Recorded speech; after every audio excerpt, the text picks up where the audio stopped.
그 후에 유대인의 명절이 되어 예수께서 예루살렘에 올라가시니라. 예루살렘에 있는 양문 곁에 히브리 말로 베데스다라 하는 못이 있는데 거기 행각 5이 있고 그 안에 많은 병자, 뱀인, 다리 저는 사람, 혈기 마른 사람들이 누워 물의 움직임을 기다리니 이는 천사가 가끔 못에 내려와 물을 움직이게 하는데 움직인 후에 먼저 들어가는 자는 어떤 병에 걸렸든지 낫게 되밀어라. 거기 38배 된 병자가 있더라. 예수께서 그 누운 것을 보시고 병이 벌써 오래된 줄 아시고 이르시되 네가 낫고자 하느냐? 병자가 대답하여 하되 주여 물이 움직일 때에 나를 못에 넣어주는 사람이 없어 내가 가는 동안에 다른 사람이 먼저 내려가나이다. 예수께서 이르시되 일어나 네 자리를 들고 걸어가라 하시니 그 사람이 곧 나아서 자리를 들고 걸어가니라. 아멘. 아멘. 오늘 함께 나누는 말씀은요, 월터 브루그만이라는 그 목사님의 책에서 많이 참조했음을 미리 말씀드리겠습니다. 아주 오랜 세월 동안 전해진 말과 소문에는 힘이 있습니다. 그렇죠? 그것은 전통이 되고 관념이 되어서 우리의 삶에 영향을 끼치기도 하죠. 오늘날과 같은 첨단 과학의 시대에도 마찬가지입니다. 그래서 더러 어르신들 가운데는 첨단 의학보다는 이 민간 요법을 더 신뢰하는 분들도 계시죠. 뭐 볼에 쏘이면 된장을 발라야 된다. 아무런 근거가 없거든요. 네. 오늘 보면 3절을 통해서 우리가 알 수 있는 것은 많은 사람들이 이 베데스다 연못을 병을 치료할 수 있는 아주 성스러운 장소로 여기고 있었다는 사실입니다. 고대 어떤 장소가 치료의 장소로 이 사람들에게 인식되고 나면 그 관념을 깨트리기가 무척이나 어렵습니다. 긴 세월 계속해서 사람들의 입에서 입으로 전해지게 된다는 것이죠. 이 베데스다 연못에서 발굴된 유적을 통해서 이곳은 신약 시대 이후에도 계속해서 치료의 장소로 사용되어져 왔음을 우리는 알 수 있습니다. 언제부터인지 모르겠지만 이 베데스다 연못은 예루살렘과 이스라엘에 살던 자들에게는 매우 용한 장소로 병자들을 상대하는 것보다 율법 교사들과 토론하고 유월절 절기로 각지에서 모인 사람들에게 천국 복음을 가르치는 게 훨씬 더 유익했을지도 모르겠습니다. 그곳에 모여있는 자들도 예수님이 어떤 분인지 아는 자들이 없었습니다. 예수님 같은 유명 인사가 그런 남루한 곳에 온다는 것도 상상하지 못할 일이었죠. 하나님이신 그분이 병자들과 눈먼 자들 사이로 조심조심 걸음을 내디디고 계신다는 것을 과연 누가 알았을까요? 그렇게 베데스다 연못을 걸으실 때 이 예수님의 입에서는 끊없이 탄식과 한숨이 터져 나왔을 게 자명합니다. 그렇다면 과연 무엇이 이 병자들을 그곳으로 이끌었을까요? 3절, 4절입니다. 우리 잠깐 한번 성경책 가지고 계신 분들 한번 볼까요? 3절, 4절. 예, 제가 한번 읽어볼게요.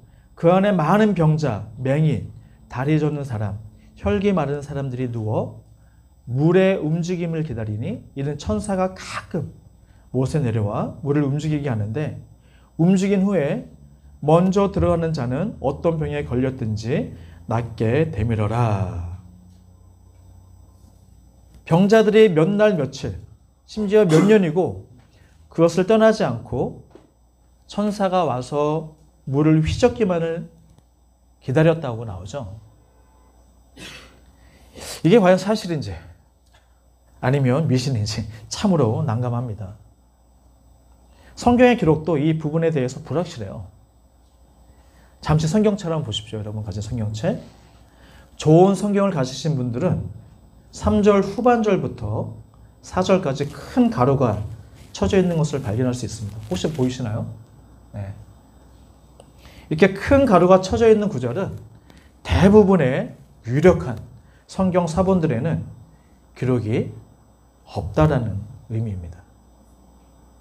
다시 말해 요한복음 원문을 비롯해 아주 유력한 성경에는 이 내용이 없고 아마도 한참 후대에 누군가가 이것을 삽입하지 않았을까 학자들은 이렇게 추정을 하고 있습니다. 그래서인지 가장 대중적인 영어 성경 NIV에도 이 가로쳐진 구절이 빠져 있습니다. 우리말 성경 그대로 이걸 기록했던 거예요. 큰 가루가 쳐 있는 이 구절은 상식적으로 봐도 뭔가 미신적 요소가 다분하죠. 그렇죠? 천사가 가끔 내려온다거나 천사가 물을 움직인 후에 가장 먼저 들어간 자만 병에서 낫는다는 것은 어쩌면 아주 오래전부터 전해 내려오는 설화가 아니었을까 생각이 됩니다. 오징어 게임도 아니고 어떻게 가장 먼저 들어가야지 날 수, 그것도 딱 한 사람만 나올 수 있다는 거죠. 이 천사 도대체 누가 보낸 천사일까요? 그냥 심심할 때 가끔 와서 물을 휘젓고 갑니다. 정말 천사가 와서 물을 휘젓고 가는 건지 아니면 보이지 않는 현상으로 인해 물이 움직인 걸 마치 천사가 했다고 믿었던 건지 우리는 알 수 없습니다. 그런데 적어도 하나님이 보낸 천사는 아닌 것 같습니다. 만약 하나님이 보낸 천사라면 하나님이 그곳에 모인 병자들을 가지고 노는 격이 되는 것이죠. 우리 모두가 알고 있는 하나님은 결코 그런 분이 아니시죠.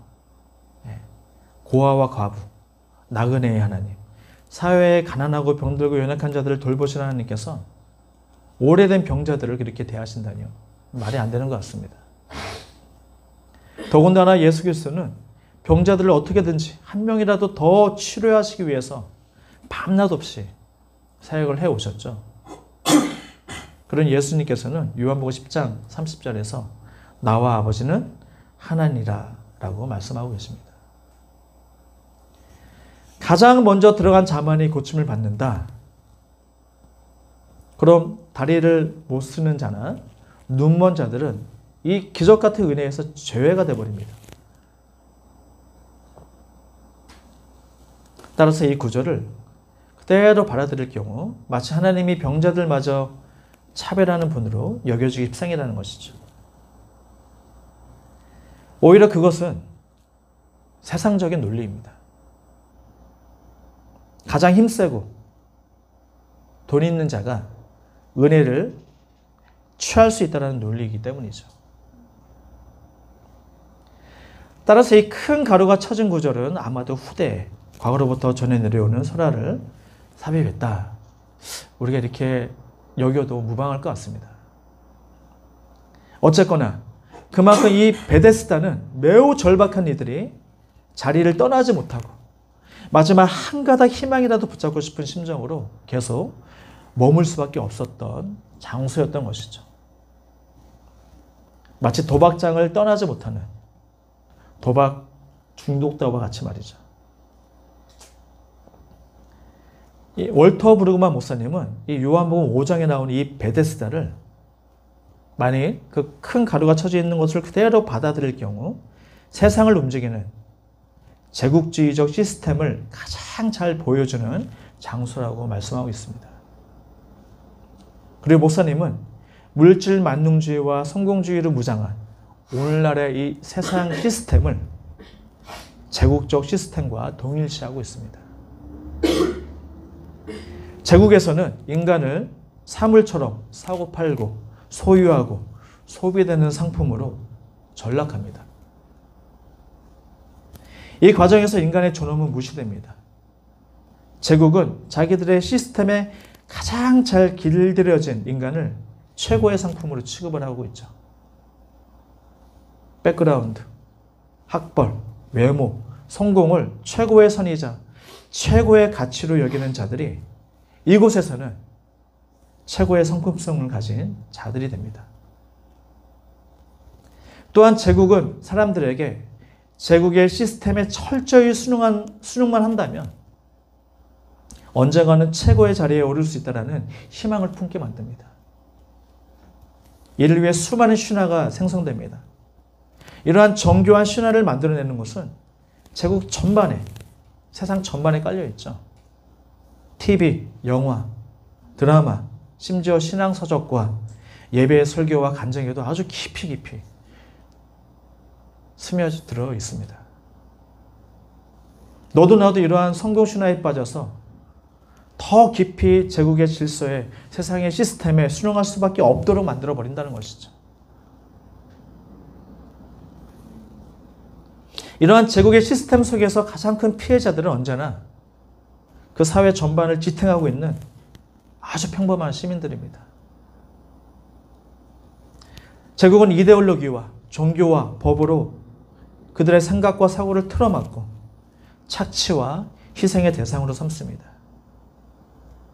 이 제국의 법은 불의한 질서를 공고히 하기 위해서 정의를 내세우지만 그 정의는 어디까지나 권력을 유지하는 데만 사용될 뿐이죠.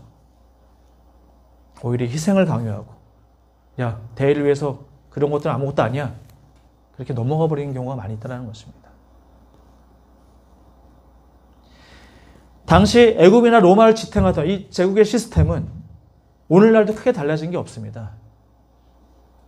단지 방식만 교묘히 바뀌었을 뿐 오늘날에도 여전히 강력한 이데올로기로 세상을 지배하고 있습니다. 물질 만능주의, 소비 지상주의, 인간 소외와 상품화, 심화되는 빈부격차, 세계 질서 유지를 명목으로 한 군사 개입, 끝없는 확장과 착취를 조장하는 세계화를 내세우죠. 비록 성경은 물질과 부 자체를 악으로 보지는 않지만 그것을 최고의 가치로 숭배하는 이데올로기와 종교를 우상으로 규정하고 있음을 우리는 분명히 명심해야 될 것 같습니다. 예수 그리스도는 이 제국의 법칙이 지배하는 이 세상 한복판에 오셨습니다. 그리고 제국의 질서와 방식을 깨트리시고 그 자리에 천국의 질서와 방식을 심기 시작하셨습니다. 오늘 본문 요한복음 5장 3절 4절에 나오는 이 베데스다는 이러한 제국의 룰이 가장 강력하게 작동하는 것이었습니다. 다시 한번 3절 4절 제가 읽어보겠습니다. 그 안에 많은 병자, 맹인, 다리 저는 사람, 혈기 마른 사람들이 누워 물의 움직임을 기다리니 이는 천사가 가끔 못에 내려와 물을 움직이게 하는데 움직인 후에 먼저 들어가는 자는 어떤 병에 걸렸든지 낫게 되밀어라. 물이 움직인 후에 가장 먼저 들어가는 자가 병이 낫는 구조였죠. 이런 구조라면 살기 위해 얼마나 경쟁이 치열했겠습니까, 여러분?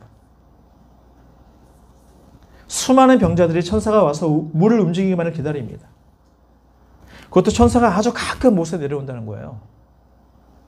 그리고 병이 낫기 위해서는 다른 모든 병자들보다 먼저 물에 뛰어들어야만 했습니다. 조금이라도 늦거나 뒤처지면 또다시 몇 달, 몇 년이고 기다려야만 했다는 거예요. 그 자리를 38년 동안 지키고 있던 병자가 있었어요. 유달리 그 사람이 예수님의 눈에 들어왔습니다. 아마도 온몸이 마비되어서 움직이지 못하는 그를 누군가가 그곳에 들여다 놓았을 것 같습니다. 그 자신도 가장 먼저 그곳에 들어갈 수 있을 거라는 이 말도 안 되는 희망을 가지고 버틴 세월이 자그마치 몇 년이에요? 38년이에요. 아이에서 어른으로 성장할 때까지 그것을 벗어나지 못했다는 겁니다.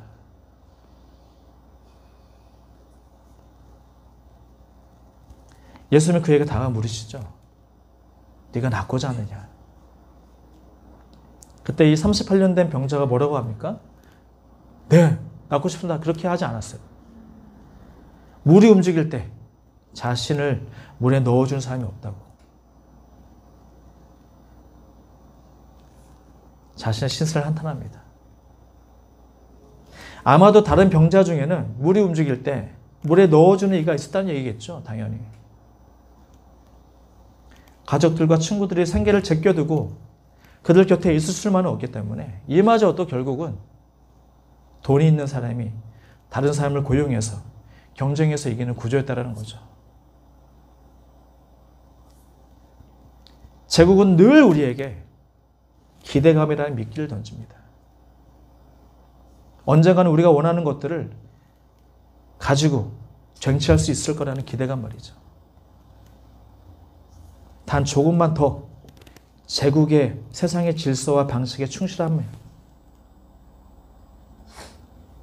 그래서 우리는 여전히 이 제국의 굴레에서 벗어나지 못하고 있는지도 모릅니다.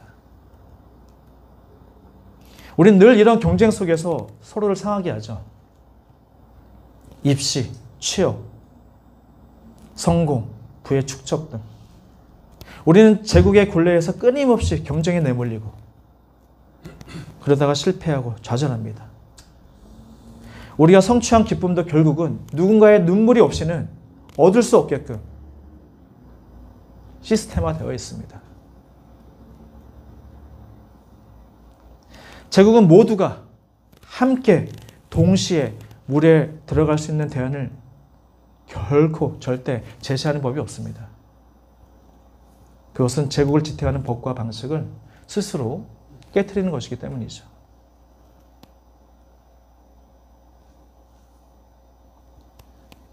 그렇게 38년 된 병자는 예수님께 하소연을 하고 자신의 신세를 한탄하고 있었습니다. 그때 예수님이 뭐라고 말씀하십니까? 일어나 내 자리를 들고 걸어가라. 그때 그 사람이 곧 나아서 자리를 들고 걸어갔다라고 성경은 분명히 말씀하고 있습니다. 천사가 물을 움직이게 한 것보다 더 황당하죠. 예수님은 그곳에 개입하셔서 이 개임의 법칙을 뒤집으셨던 거예요. 예수 그리스도의 은혜가 제국의 룰을 침범해서 38년의 모든 상황을 단번에 깨트려 버리십니다.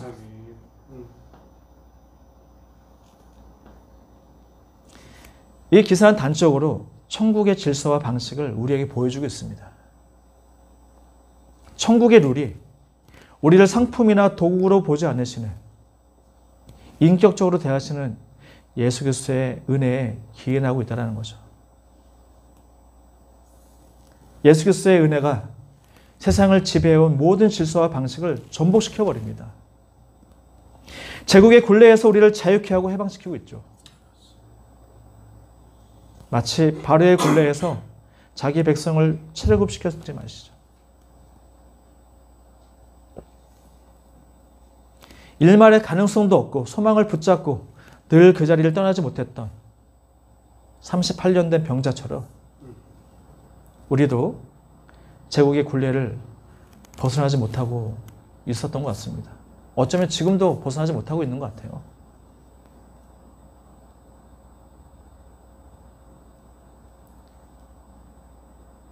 오늘날 제가 속한 교회를 보면요, 더 심해요, 여러분들. 그 사람의 학벌을 보고, 그 사람의 능력을 보고, 그 사람의 외모를 보고 담임 목사를 청빙하지 않습니까?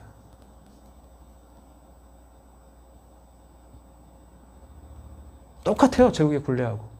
하나도 다른 게 없습니다. 11조 많이 내는 사람이 대우를 받고, 뭔가 좀 사회적 지위가 있는 사람이 교회에서 대우를 받고, 지극히 평범한 성도들은 아무런 취급도 받지 못해요.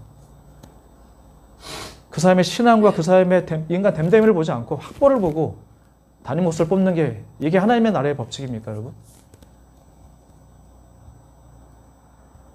내가 어느 교회 장로다, 내가 어느 교회 큰 교회에 어떤 소속이 돼 있다. 이게 뭐가 자랑입니까, 여러분?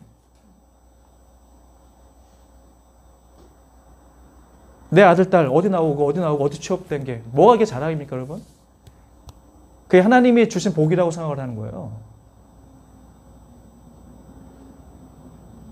가슴을 쳐야 돼요. 가슴을 쳐야 됩니다, 정말. 네. 탄식을 해야 돼요. 근데 여전히 더 강화되고 있어요. 예.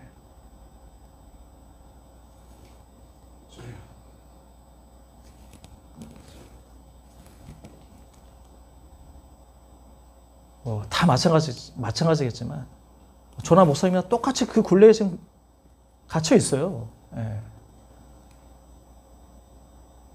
근데 그걸 자유케 하시는 분이 누구십니까? 예수 그리스도세요. 아멘.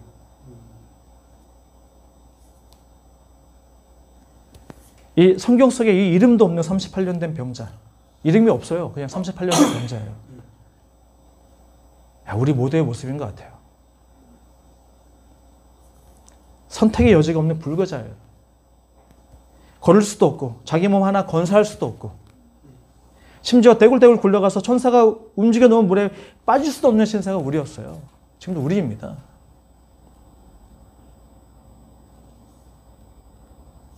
세상에서 가장 저주받은 신세, 가장 남루한 신세, 구원과는 가장 멀리 떨어져 있는 신세, 세상을 지배하는 시스템의 올무에 걸려서 오가지도 못하는 신세, 유일한 소망이라고 해봤자 물이 움직일 때 누군가가 자신을 연못에 넣어줘야만 하는 신세, 누구를 의지할 수밖에 없는 신세. 우리가 여기서 과연 자유로울까요? 그런데 주님이 우리를 찾아오셔서 만나주시고 고쳐주시고 천국의 질서를 우리 마음에 심으셨다는 거예요. 여러분, 이집트가 애굽이 훨씬 더 풍요로웠죠. 먹을 게 많았어요. 광야는 힘든 곳이에요. 근데 주님이 어떻게 합니까? 하나님께서 자기 백성을 광야로 이끄시잖아요. 그 제국의 굴레에서 벗어나게 하시잖아요. 불평불만이 터져 나오죠. 그러면서 최소한 적어도 거기서는 모두가 공평하게 먹고 만나를 먹고 메추라기 먹고 물을 마셨습니다. 하나님 당신의 법을 심으시잖아요. 자기 백성들한테. 그렇죠?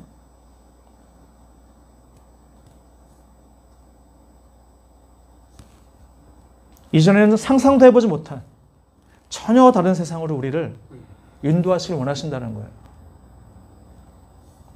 제국의 룰이 지배하는 것이 아니라 은혜와 사랑과 공평이 지배하는 당신의 세상으로 우리를 이끌고 계신다는 겁니다. 우리가 이 세상의 질서와 방식에서 벗어나서 천국의 질서와 방식을 따라야 하는 이유가 바로 여기에 있다는 거예요. 하나님의 은혜와 사랑을 거저받은 자들로서 여전히 제국의 굴레에서 고통받는 자들에게 복음의 선한 소식을 알리고 그들을 해방시키기 위함입니다. 하지만 이를 위해서는 끊임없이 세상이 아닌 천국의 질서를 따라 살겠노라라는 결단이 요구된다는 겁니다. 만약 우리가 천국의 질서를 거절한다면 교회는 세상에 편승될 수밖에 없어요. 모두가 성공해라. 모두가 검사, 판검사 되고 의사가 되어야지 하나님 너희를 쓰신다. 이게 세상과 뭐가 다릅니까? 그렇죠? 너 큰 교회 가려면 유학 갔다 와야 돼. 너 큰 교회 가려면 대형 교회에서 부모사 생활해야 돼. 너 최소한 박사학위 있어야 돼. 이게 세상과 뭐가 다릅니까? 여러분들? 교회가 그대로 제국에 편승되고 있어요, 지금. 만일 우리가 천국의 질서와 방식을 쫓아 살지 못하면 교회는 제국의 질서와 방식을 정당화시키는 장치로 전락될 수밖에 없습니다. 과거 타락한 교회가 제국에 편승해서 백성들을 억압하고 자신들의 권력을 유지하기 위해서 무분별한 전쟁들을 일삼았듯이 말이죠. 천국 백성인 우리가 천국의 질서와 방식대로 살지 못하는데 하나님의 법이 어떻게 세상 가운데 실현될 수 있겠습니까? 예수 그리스도의 은혜가 어떻게 제국의 시스템을 전복시킬 수 있겠습니까? 이제는 세상을 움직이고 지배하는 이 제국의 굴레에서 과감하게 벗어나야만 됩니다. 힘들겠지만, 어쩌면 손해를 볼 수도 있겠지만, 세상에서 어리석은 자로 낙인 찍힐 수도 있겠지만, 천국의 질서와 방식을 쫓아 살아가는 것이 주님의 기뻐하시며 그분의 부르심에 순종하며 반응하는 것임을 우리 모두가 기억했으면 좋겠습니다. 아멘. 사랑하는 우리 도주는 교회 식구 여러분, 바로 지금 우리가 서 있는 이곳에서부터 미래로부터 오는 우리에게 올 영원한 천국의 삶을 누려야만 할 것입니다. 아멘. 마침내 우리에게 현실로 다가올 영원한 이 하나님 나라를 상상하면서 이 땅에서 우리에게 주어진 시간들을 살아내야만 할 것입니다. 하나님의 통치와 역사가 이루어지는 하나님 나라에 대한 상상력, 세상의 모든 권세와 악을 심판하시고 모든 것을 본래의 자리로 되돌려 놓으실 하나님의 심판과 회복에 대한 상상력, 이전에는 결코 상상해보지 못했던 예수 그리스도를 통해 완전히 재편된 새로운 세상에 대한 상상력,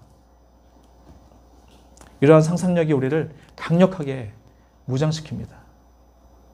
우리가 하나님 나라에 대한 상상력을 가질 때 비로소 우리는 인내할 수 있고요, 하늘 소망을 품을 수 있고요, 하나님을 전심으로 예배할 수 있게 됩니다.